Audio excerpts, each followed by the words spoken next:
제13과 성령님에 대한 이해에 대해서 배워보도록 하겠습니다.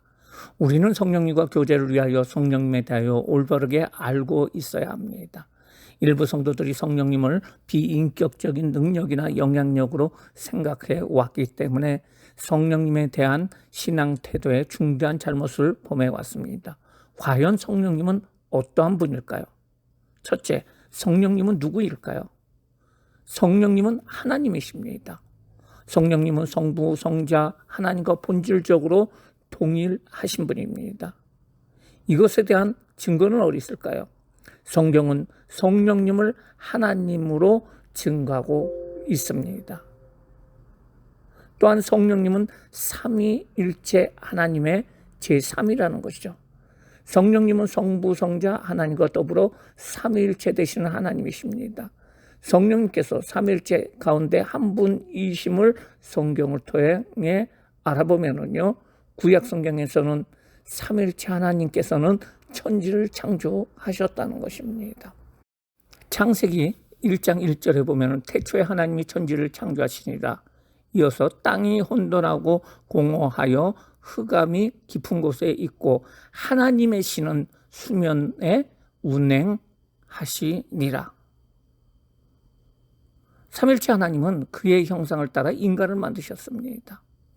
창세기 1장 26절에 보면 하나님이 가라사대 우리의 형상을 따라 우리의 모양대로 우리가 사람을 만들고 그로 바다와 고기와 공중의 새와 육축과 온 땅과 땅에 기는 모든 것을 다스리게 하자 하시고, 신약에서는 예수님께서 세례를 받으실 때 삼일체 하나님께서 함께 나신 것을 볼 수가 있습니다.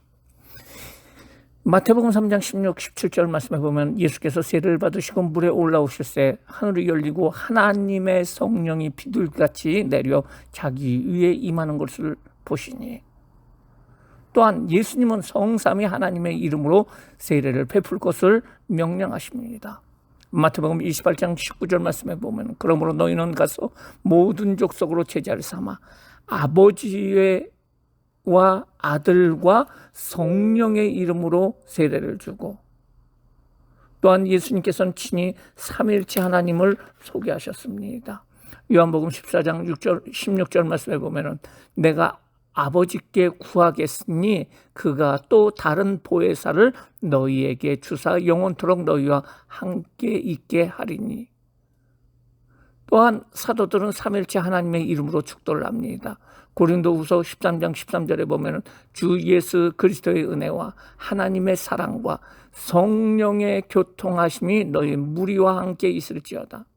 이와 같이 성경은 성부 하나님과 성자 하나님, 성령님을 세 인격체를 지니신 한 분으로 기록하고 있습니다. 그러므로 성령님은 삼일체 하나님의 세 인격 가운데 한 인격이신 하나님입니다. 그 다음으로 성령님은 하나님과 동일한 속성을 가지고 있어요. 성령님이 가진 하나님의 속성을 보면은 히브리서 9장 14절에 보면은 영원하신 성령으로 말미암아 라는 말이 나옵니다. 이와 같이 성령님께서는 영원하신 분입니다. 또한 성령님께서는 전지하신 분입니다. 고린도전서 2장 10절 말씀에 보면 오직 하나님이 성령으로 이것을 우리에게 보이셨으니 성령은 모든 것 곧 하나님의 깊은 것이라도 통달하시느니라. 성령님께서는 모든 것을 깊은 것까지도 아신다는 것입니다. 성령님께서는 또한 전능하신 분이십니다. 누가복음 1장 35절에 보면은 성령이 내게 임하시고 지극히 높으신 이의 능력이 너를 덮으시리니 이로 나실 바 거룩한 자는 하나님의 아들의 일컷이리라.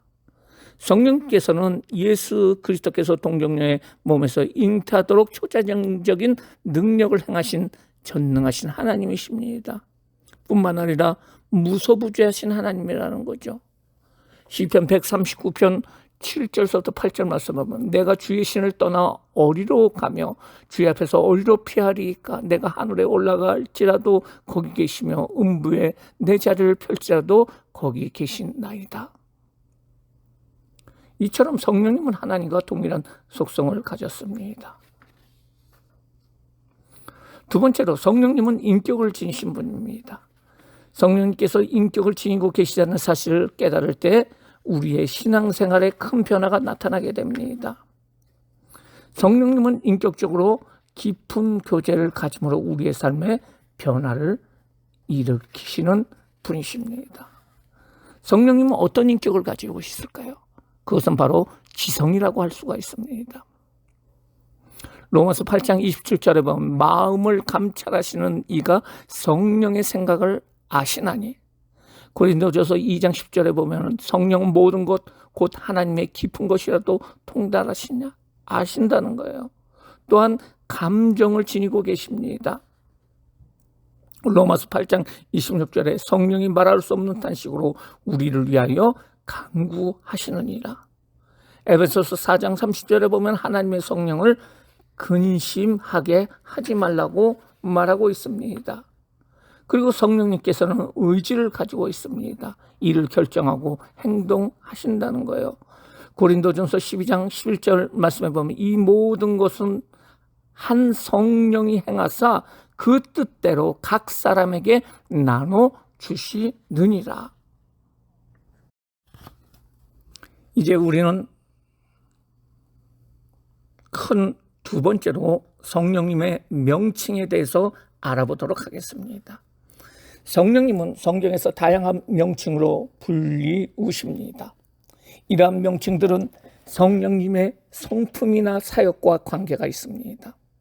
첫 번째로 성령, 또 Holy Spirit이라고 불려지고 있습니다.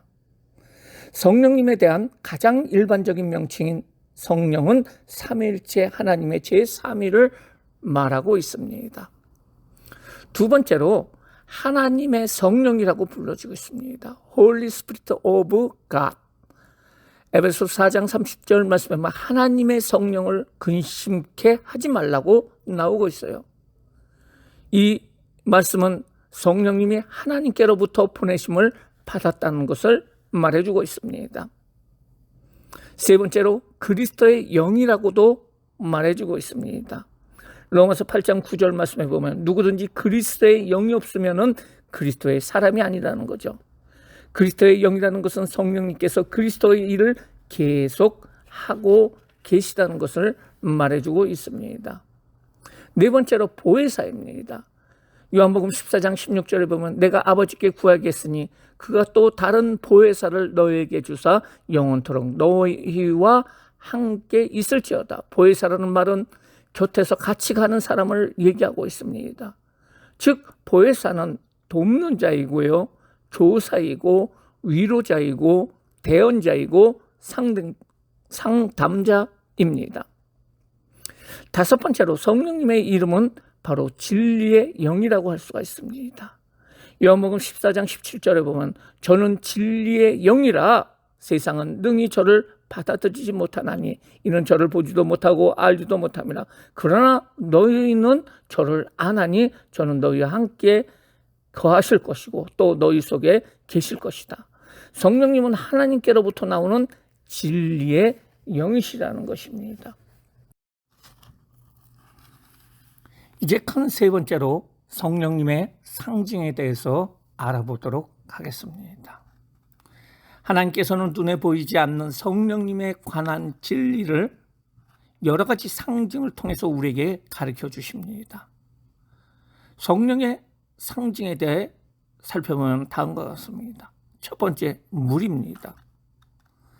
성령님은 물과 같은 특성을 지니셨는데 누구든지 목마르거든 내게로 와서 마셔라. 나를 믿는다는 성경의 이름같이 그 배에 생수의 강이 흘러나리라 하리니 이는 그를 믿는 자들의 받을 성령을 가리켜 말씀함이라. 요한복음 7장 37절에서 39절의 말씀에 나와 있습니다. 물은 생명을 소생케 한다는 거죠. 살립니다. 그리고 물은 심판의 도구가 되는데요. 대표적인 것이 노아의 홍수라고 할 수가 있고요. 물은 더러움을 씻게 합니다. 두 번째 상징은 바로 불이라고 할 수가 있습니다. 마태복음 3장 11절에 보면은 그는 성령과 불로 너에게 세례를 주실 것이다 라고 말하고 있어요. 성령은 불로 상징이 되는데 불에는 소멸하는 역할을 합니다. 모든 것을 태운다는 것입니다. 어둠을 밝힙니다. 뜨겁게 합니다. 동력을 제공합니다. 세 번째로 성령의 상징은 바로 바람입니다. 바람이 임의로 불매 내가 그 소리를 들어도 어디서 오며 어디로 가는지 알지 못하나 나니 성령으로 난 사람은 다 이러하니라. 요한복음 3장 8절. 바람과 영은 헬라어로 똑같이 퓨뉴바라고 표시가 됩니다. 따라서 성령이라는 단어는 하기오 푸르마, 거룩한 바람이라는 뜻입니다. 이처럼 성령님은 거룩한 바람으로 상징되는데 깊은 의미가 있습니다. 이것은 언제 어느 곳에나 있다는 것입니다. 편만하게 존재하는 것이고 그 바람은 태풍처럼 능력을 가지고 있다는 사실이고요. 임의로 움직인다는 것입니다. 바람이 임의로 부는 것처럼 마음대로 조정된다는 것입니다. 나쁜 기운을 몰아냅니다. 그리고 공기의 흐름이라는 것입니다. 영적인 호흡인 기도를 통해서 성령님과 교제할 수가 있다는 거예요. 네 번째로 성령님은 바로 기름이라고 할 수가 있습니다. 기름은 성별케 하는 데 사용이 되고요. 불을 밝혀주고 부드럽게 하고 식용과 영양제로 사용이 되고 상처를 치료하게 됩니다. 성령의 그 상징은 바로 비둘기라고 할 수가 있습니다. 성령이 비둘기같이 하늘로부터 내려왔다고 예수님의 세례에 대해서 요한복음 1장 32절에 말해주고 있어요. 비둘기는 평화를 상징하고 온유하고 겸손하며 순결하고 괴롭힘을 당하면 떠나간다는 것을 볼 수가 있습니다. 여섯 번째로 인이라고 할 수가 있어요. 도장이라고 할 수가 있어요.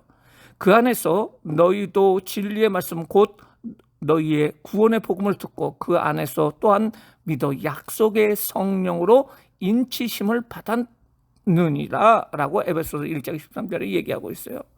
성령님의 인치심을 통하여 요동치 않는 구원의 확신을 소유하게 된다는 것입니다. 인이라는 것은 소유권을 표시합니다.